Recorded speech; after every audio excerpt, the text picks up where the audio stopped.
Vamos a ver una introducción al tema de difusión. La difusión es un proceso físico irreversible. Consiste en flujo neto de átomos, iones o moléculas dentro de un material. Estas partículas se mueven de una región de alta concentración a una región de baja concentración, hasta obtener una distribución uniforme, inducido por la temperatura y el gradiente de concentración. Notemos que nos habla de que es un proceso físico irreversible porque es un proceso espontáneo que se lleva a cabo sin consumo de energía y consiste de un flujo neto porque a cierta temperatura hay una agitación térmica. Entonces las partículas se mueven en todas direcciones, pero predomina en la dirección del gradiente de concentración, de alta a baja concentración. Por eso nos habla de un flujo neto. Vamos a obtener la ecuación de difusión en una dimensión. Consideremos acá un flujo de partículas con área transversal de 1. Entonces vamos a tomar dos fotos y vamos a tomar dos videos. La primera foto la vamos a tomar en el tiempo t y la foto 2 la vamos a tomar en un tiempo t más un delta t. En este delta t vamos a poner a funcionar las dos cámaras que van a medir cuántas partículas entran o pasan por x sub 0 y cuántas salen o pasan por x sub 0 más delta x. Entonces tomamos la foto en tiempo t y nos va a contar cuántas partículas tenemos en el intervalo que va de x sub 0 a x sub 0 más delta x. Entonces en este momento arrancan las cámaras de video. Aquí tenemos el flujo. El flujo es la velocidad con que entran las partículas por unidad de área.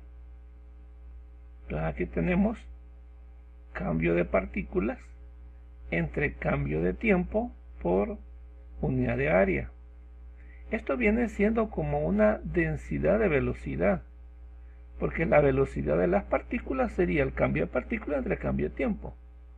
Pero si lo dividimos entre área, entonces viene siendo como una especie de densidad de velocidad que le llamamos flujo.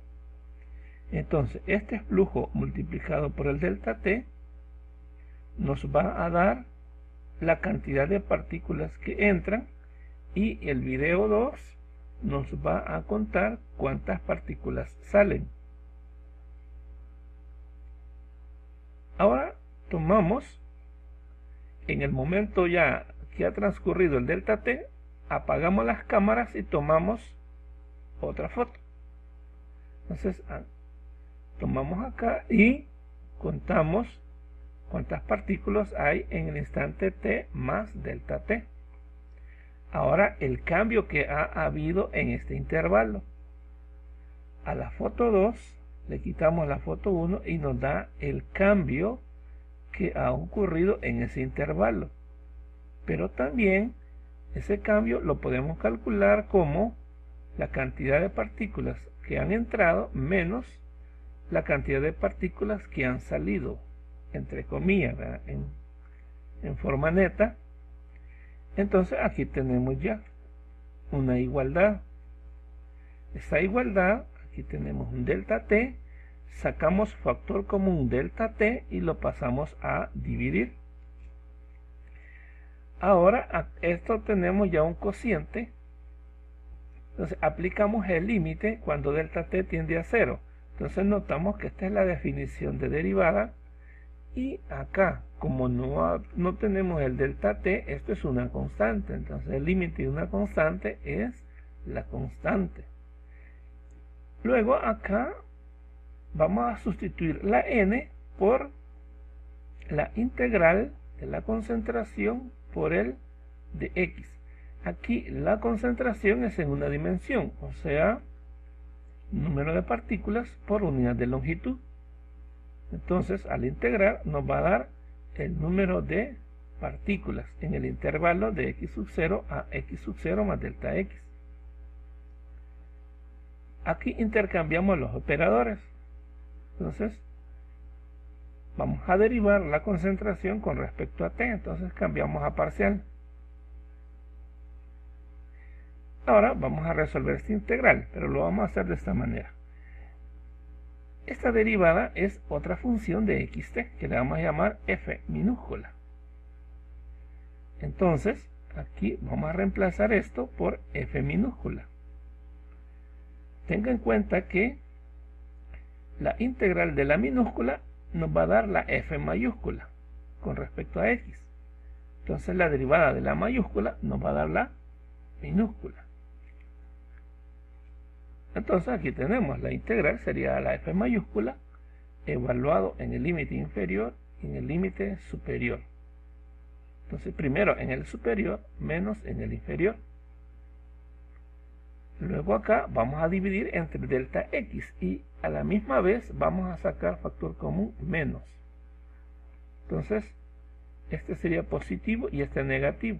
Vemos que no hemos alterado porque sería menos más. Ahora vamos a aplicar el límite cuando delta x tiende a 0. Note que esta es la definición de la derivada de f mayúscula. Pero la derivada de f mayúscula es la minúscula. Y acá sacamos el menos y esta es la derivada de j, la derivada del flujo. Pero recordemos que la f minúscula era la derivada de la concentración con respecto al tiempo, pero ahora evaluada en x sub 0. Entonces ya tenemos esta relación. Y hoy nos vamos a la primera ley de Fick. La primera ley de Fick es una ley fenomenológica basada en la semejanza con el flujo del calor, donde nos habla de que la velocidad, esta no es densidad, esta es velocidad. La velocidad con que se mueven las partículas es directamente proporcional al área, a la sección transversal, por el gradiente de concentración. Observe que acá la recta tangente tiene pendiente negativa. Por eso hemos incorporado el menos, para que esto sea positivo. Y las partículas se mueven en la dirección hacia la derecha. Entonces acá vamos a sustituir la constante de proporcionalidad, que es D, que le vamos a llamar coeficiente de difusión. Y J es el flujo difusivo. De lo que hablábamos, es como una especie de una densidad de velocidad, o sea, esta velocidad dividida entre área es J. Es lo que tenemos acá. Pasamos el área a dividir. Esto sería J. Y nos queda de esta manera. Esta relación es conocida como la primera ley de Fick. Ahora, esta es la relación que deducimos. Y esta es la primera ley de Fick. Con estas dos vamos a llegar a la segunda ley de Fick. Lo que hacemos es reemplazar acá J. ¿Quién es J? Entonces vamos a derivar con respecto a X a J. J es esto.